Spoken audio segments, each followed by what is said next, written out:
Salve, salve galera, aqui é o Gabriel do Cortes Bilionários e no nosso primeiro mês monetizado conseguimos $5.800. Muito desse resultado é explicado e bem aprofundado no canal Bora Pra Prática, um canal de empreendedorismo na prática, e tudo isso de graça. Quer ter uma renda em dólar? Sem nem aparecer, clica no primeiro link da descrição. Separar o autor da obra também é o seguinte, ó, eu gosto do Nassim Taleb, por exemplo. E todos os livros que ele escreveu, só faltou um, que é um sobre estratégia de corrupção, então não é uma coisa que eu gosto tanto. Malu conheceu ele ao vivo. Ele me chavecou. Ele deu em cima da Malu, né? Então elogiou a beleza dela. Mas o ponto é, o Taleb, hoje, ele é um forte detrator de criptomoedas. Isso em nada altera o que eu acho da obra dele. Agora, eu discordo dos pontos de vista atuais dele. Verdade. Igual o Kiyosaki. O Kiyosaki, ele tá prevendo uma crise a cada mês, pô. Ele preveu que, nossa, o mercado vai cair em outubro.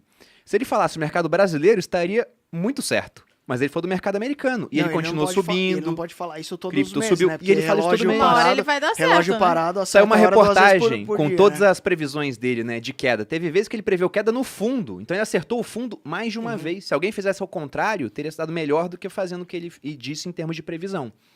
Né? Mas sobre essa questão dos impostos aqui que ele fala, de fato não dá para empregar tudo isso aqui, porque foi como o Thiago explicou a dinâmica, né? Ele falou que a vantagem de você ter uma sociedade anônima, uma empresa, é que você consegue ganhar, gastar e depois pagar imposto sobre o que sobra, enquanto uma entendi. pessoa física ganha, paga imposto e depois gasta. Só que o ponto é que aqui no Brasil, uma empresa do Simples, ela é tributada sobre faturamento. Uma empresa do lucro presumido, ela é tributada também sobre faturamento. Só quem vai ser tributado dessa forma é o cara que está no lucro real. E aí é o inferno.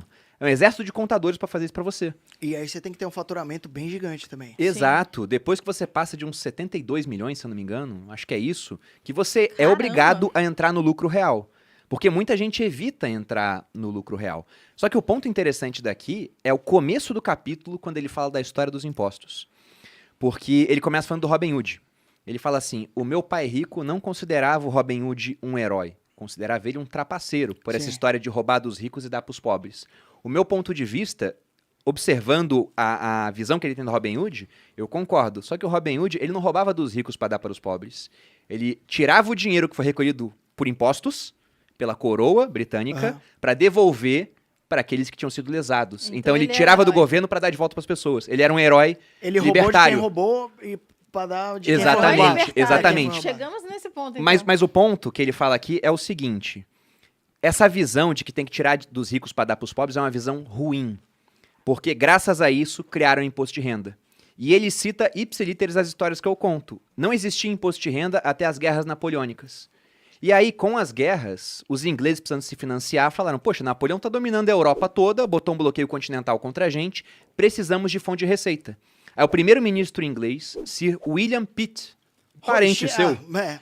Sir William Pitt, o jovem, ou o novo, né? Nós. E tinha que ser jovem para fazer essa bosta. Se fosse velho, não O teria jovem criado o tem imposto. que acabar, é o que eu sempre digo. Ele foi lá e criou um imposto temporário de apenas 10% para tributar apenas os mais ricos. Assim surgiu o imposto de renda.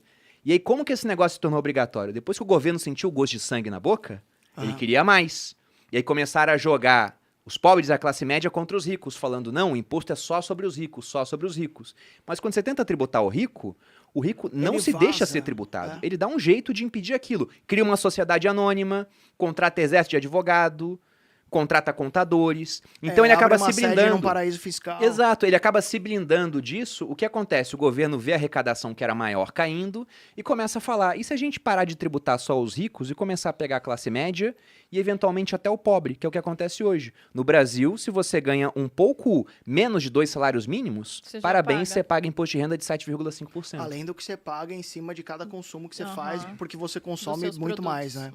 Pois é, Porque aí quase tem... tudo que você ganha é em produtos. tem Você vai ter que consumir produtos. uma frase muito interessante que foi colocada por um outro membro do parlamento quando o William Pitt fez essa besteira, que era o Sir John Sinclair. Ele falou, se nos impuser esse imposto, será lícito que algum dia nos livremos dele? Enquanto durar a guerra, isso não será possível, né? Tá em guerra.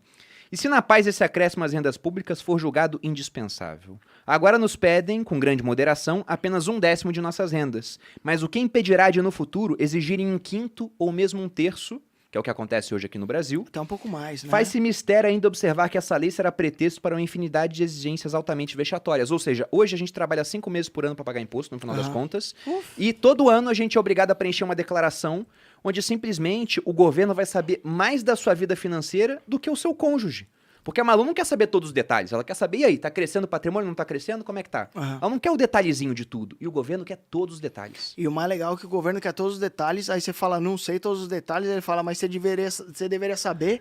Aí você fala, mas eu não sei, mas então vou te lascar. Aí Ele você sabe- fala, ele sabe que me você tá ajuda errado, né? a saber por que eu tô errado. E ele não sabe te ajudar. Ele Nunca. fala, eu sei que você tem Eu sei que é isso. mais, mas quanto? Por quê? Não sabe Não também. sabe também. Aí ele bate muito na parte dos impostos. Por isso que ele falou tanto de política naquela época também. Porque tem uma corrente nos Estados Unidos que quer mais impostos, né? Aí ele se colocou frontalmente